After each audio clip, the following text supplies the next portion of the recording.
261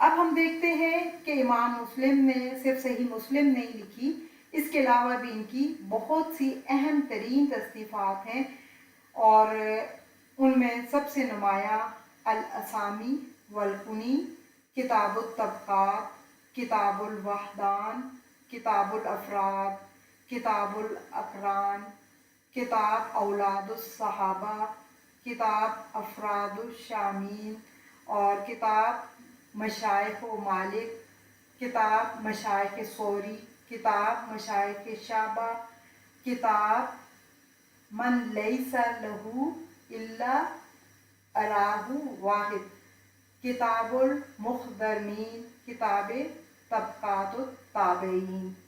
اس کے علاوہ ان کی متون احادیث میں کتاب المسند الکبیر علی الرجال، کتاب الجامع علی الابواب، کتاب المسند صحیح جو کہ عام عرف میں جس کو صحیح مسلم کتاب کہا جاتا ہے، کتاب حدیث عمرو بن شعیب، اور نقل الحدیث میں ان کی کتابیں کتاب التمییز، کتاب العلل، کتاب سوالات احمد بن حنبل، کتاب اوہام المحدثین، اور فقہ الحدیث میں ان کی کتاب الانتقاء بأحد السبع۔ یہ امام مسلم کی اہم ترین کتابوں کے نام ہیں۔ ان کی ساری تصنیفات اس فہرست میں شامل نہیں ہیں، یہ صرف ان کی چند بہت جو زیادہ پڑھی جانے والی کتابیں ہیں ان کا ذکر ہے۔ اس کے بعد ہم دیکھتے ہیں کہ صحیح مسلم اور صحیح بخاری میں دونوں میں کس چیز کا فرق، ان کا موازنہ کرتے ہیں۔ چونکہ امام بخاری اور امام مسلم دونوں ہی ہم عصر تھے، یعنی ایک ہی زمانے کے تھے، دونوں نے فقہی ترتیب پر ہی احادیث کے صحیح مجموعے کی ضرورت کو ایک ہی دور میں محسوس کیا اور اپنا اپنا مجموعہ حدیث مرتب کیا۔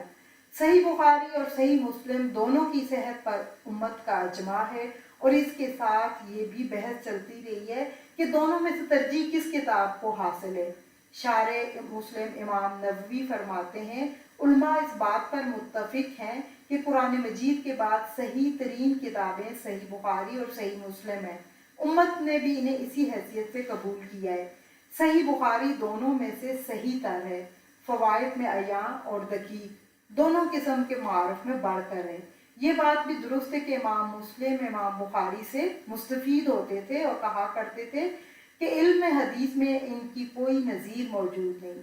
مجموعی حیثیت سے صحیح بخاری کو صحیح مسلم پر ترجیح حاصل ہے، اور یہی درست نقطہ نظر ہے جس کے جمہور علماء ماہرین فن اور نقطہ چین جو ہیں علم حدیث کے قائل ہیں۔ امام ابو علی حسین نیشابوری اور مغرب شمال افریقہ کے مسلم ممالک کے بعض علماء صحیح مسلم کو ترجیح دیتے ہیں، لیکن جمہور علماء کا نقطہ نظر یہی ہے کہ صحیح بخاری ہی کو ترجیح حاصل ہے۔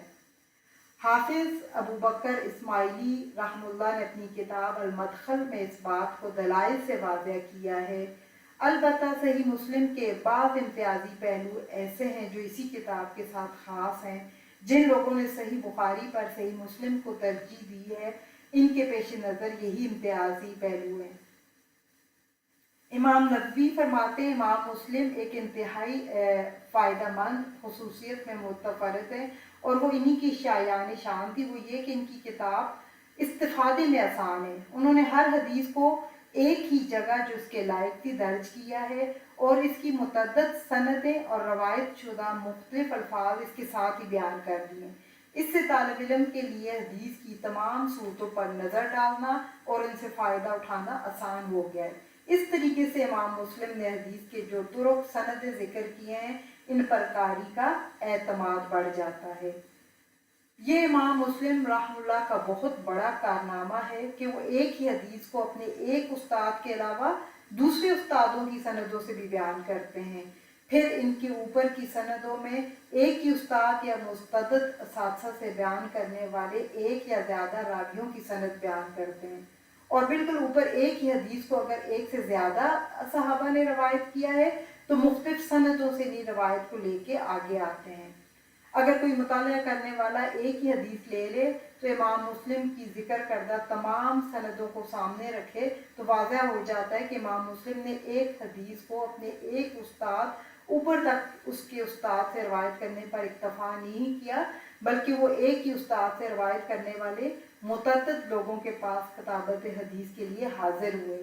ایک استاد مختلف اوقات میں روایت کرنے والے ان کے مختلف شاگردوں یعنی تابعین سے الگ الگ وہی حدیث سنی اور اس کی توثیق کی۔ اس طرح انہوں نے واضح کیا کہ جن اساتذہ نے مختلف اوقات میں مختلف لوگوں کے سامنے وہ حدیث بیان کی اور ہمیشہ ایک ہی جیسے الفاظ سے بیان کرتے رہے، وہ حقیقت میں حفظ و اعتقان کے اعتبار سے انتہائی قابل اعتماد ہے اور ان کی بیان کردہ روایت صحیح ہے۔ انہوں نے اپنے اساتذہ سے اوپر کی اسناد کی بھی اسی طرح مختلف بیان کرنے والی روایات کے ذریعے سے توثیق کی، حتیٰ کہ اکثر اوقات نبی کریم صلی اللہ علیہ وآلہ وسلم سے بیان کرنے والے مختلف صحابہ کی روایات ان کے اپنے اپنے شاگردوں سے اکٹھی کر کے ان کو بطور شواہد پیش کیا، ان میں سے ہر ایک کے لیے مطابعات پیش کی اور ایک دوسرے سے توثیق کی، اور جو احادیث ہر اعتبار سے ضبط میں مکمل تھے انہی کا انتخاب کیا۔ یہ اہتمام بڑے بڑے معاملے میں دی گئی شہادتوں کے لیے کسی بڑی سے بڑی عدالت یا ادارے میں بھی نہیں۔